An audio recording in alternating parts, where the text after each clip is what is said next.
gradually entered the cloud, the sky became darker. Most of the passengers in the cabin were resting, so the atmosphere was somewhat silent. The only restless one was the boy. That was because Senior Sister was sitting right beside him. Normally he could only admire her from afar, but today, he could smell her body's fragrance for the first time. As expected, you'd find her even lovelier after spending some time in close proximity of her. If you have such a goddess as a girlfriend, wouldn't you die without regret? However, just what kind of person was the Senior Sister? This chapter is provided to you by Library. Show us your support by paying Library a visit. Even the three celebrity brothers and the sons of real estate dealers were rejected by her. How could a good-for-nothing otaku like him catch Senior Sister's fancy? If not because of a student exchange program between China and Japan High School, and him being the lucky winner of a drawing lot among the student union, there's no way he'd have the chance to spend time together with Senior Sister as the school representatives. Perhaps he was the only one in this cabin to wish for the flight to prolong. However, in reality, there's only a little more than an hour left before landing. The young man was getting more nervous. He still hadn't spoken a word with Senior Sister. What to do? How could he call himself a man like this? Senior Sister was right beside him, yet he didn't take the initiative to start a conversation. However, he didn't know how to talk to girls. What if he said something wrong? Wouldn't that ruin his chance? It's better off to stay silent so that he wouldn't make any mistake. What to do, just what to do, but if he missed this opportunity, he really wouldn't be able to get close to Senior Sister ever again. Just when he was struggling within, the plane suddenly shook. Dear passengers, the plane has encountered turbulent wind. There might be some slight shaking. Please secure your safety belt and don't move around the cabin. The flight attendant's calm and sweet voice was broadcasted. Bang.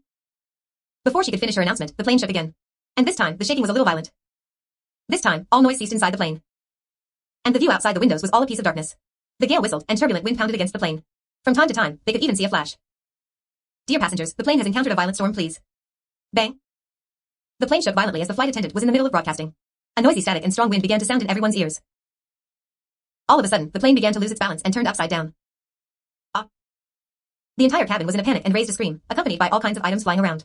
It had become as chaotic as the doomsday in a flash. An air crash? No way. The violent shake almost caused the young man's heart to jump out from his mouth. This fear caused despairing thoughts to well up in his mind. Am I going to die? No, I don't want to die. The rapid change in atmospheric pressure caused the eardrum to rupture, and the noise in the cabin to become strange. The young man also shouted instinctively in a panic. He was shouting without a care in the world. No. I am going to die. I am really going to die. Scary. So scary. That feeling of rapid drop and spinning caused the young man to struggle in despair as he helplessly raised a hysterical scream. Suddenly, a gentle and delicate hand was lightly placed on the young man's hand, which was tightly grasping the armrest. What? This is. The originally frightened boy calmed down just as suddenly. He turned his face to look at the flickering light of the alert signals, the various kinds of items swirling in the air, the screaming passenger, and yet, among them all, Senior Sister was merely sitting with a calm expression on her angelic face, though she seemed to be slightly biting her lip.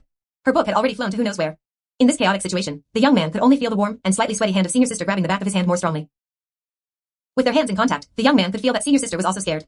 However, even if that was the case, she was forcefully suppressing her fear and tried to encourage him. That aloof and remote Senior Sister who possessed a marvelous future, in what might be her last moment of life, didn't fall to despair, and even thought about the helpless him who was by her side. So it turned out that Senior Sister actually cared about him.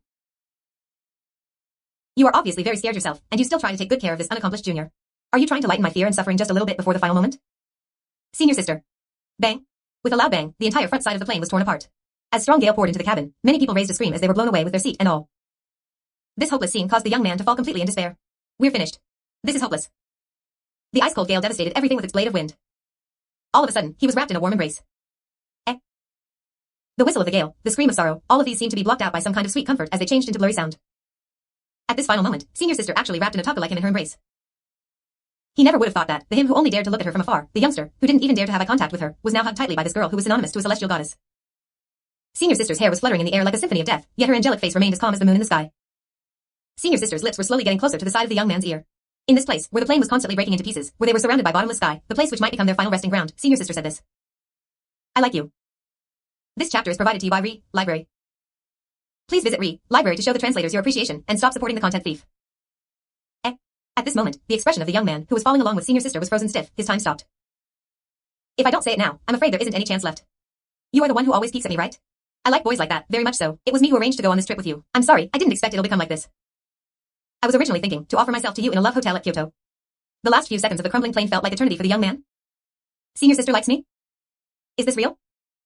The Senior Sister who he was secretly in love with was also interested in him? Even to the point of offering herself? Is this for real? Or could he already be in heaven? However, Senior Sister's warmth and quickened pulse were continuously transmitted to his desperate face. Are you embracing me in order to protect me in my final moment?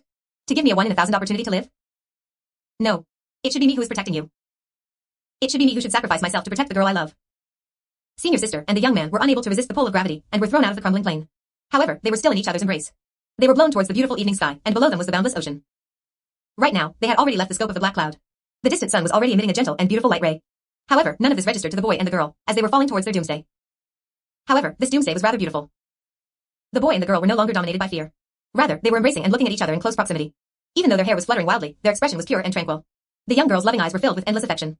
However, in the end, as her eyebrows bent, glistening teardrops flowed out from the corner of her eyes.